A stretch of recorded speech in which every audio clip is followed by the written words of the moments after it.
Like and subscribe and click the bell icon to get new video updates. Powell won't welcome being seen as dovish. To get John Authers' newsletter delivered directly to your inbox, sign up here.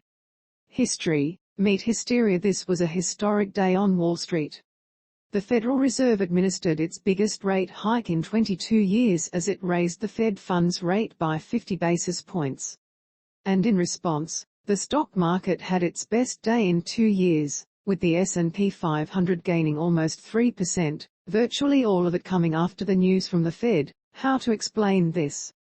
As we all know, the stock market reacts to what it expects to happen in the future, rather than what has just happened. That's particularly the case if what was expected just happened anyway. A 50 basis points hike was thoroughly in the price. Meanwhile, any remaining fears that the Fed would go for 75 basis points didn't come true, and, under questioning at his press conference, Fed Chair Jerome Powell said that 75 basis points hikes weren't in the discussion for the future either. It was at this moment that the S&P 500 took off.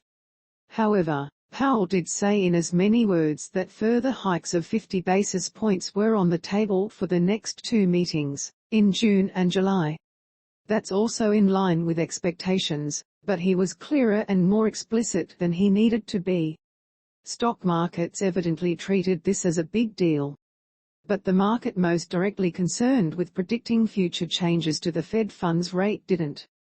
This is how the implicit Fed funds rates expected to be in place after the June and December Federal Open Market Committee meetings this year have moved over the last 12 months, as calculated using Bloomberg's WIRP, World Interest Rate Probabilities, function. So, traders who make their living making direct bets on the Fed did indeed interpret the day's events as slightly dovish at the margin, and they were surely correct, but they absolutely did not regard this as a game-changing event. The upward trend in Fed funds futures, and the assumption that the Fed is going to go through with raising the base rate almost to 3% before this year is over, remains intact. Taking this a little further, there's no doubt that we're in the midst of what can reasonably be called the fastest and most aggressive tightening campaign ever waged by the Fed, at least in the 4 decades since Paul Volcker. Powell confirmed expectations that quantitative tightening, selling bonds from the Fed's bloated portfolio in a maneuver which should cause their yields to rise and remove liquidity from the market. Meanwhile, he virtually promised that by the end of July, the Fed funds rate will be 2%. At the start of March, it was 0.25%. In proportionate terms, this is a barnstormer. Volcker raised rates far higher, of course, but didn't have to start from such a low base or contend with a financial system as dependent on cheap money as today. The following chart is on a log scale, so that proportionate increases are emphasized. A doubling to 2% from 1% looks as big as a doubling to 4% from 2%. Given that the world has grown ever more reliant on leverage, this is probably reasonable. I've marked the projected rate rise over the next 2 meetings. If markets think this is cause for a relief rally, they must have been very worried in the first place, and indeed, that seems to be the case. The upward surge in bond yields, and the plummet for big tech stocks, had both been taken a long way.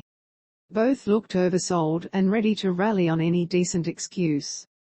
Powell's words on 75 basis points hikes were a good enough excuse.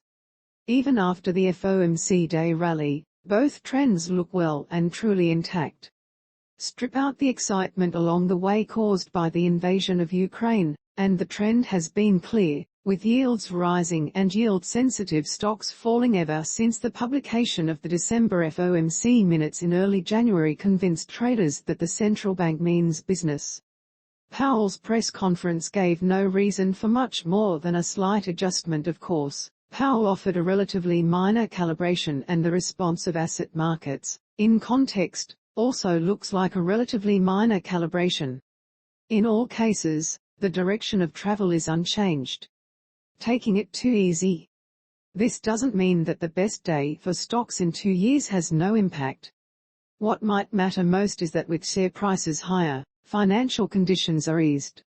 The same is true of a weaker dollar, and slightly lower bond yields. There are various ways to measure composite financial conditions, but the Bloomberg version, graph below, shows that FOMC day had a big impact. The Bloomberg index is denominated in terms of standard deviations from the pre-global financial crisis mean. Numbers above zero show supportive, positive conditions. Negative numbers show financial conditions are tighter than usual. So far this year, conditions have moved from being more than one standard deviation easier than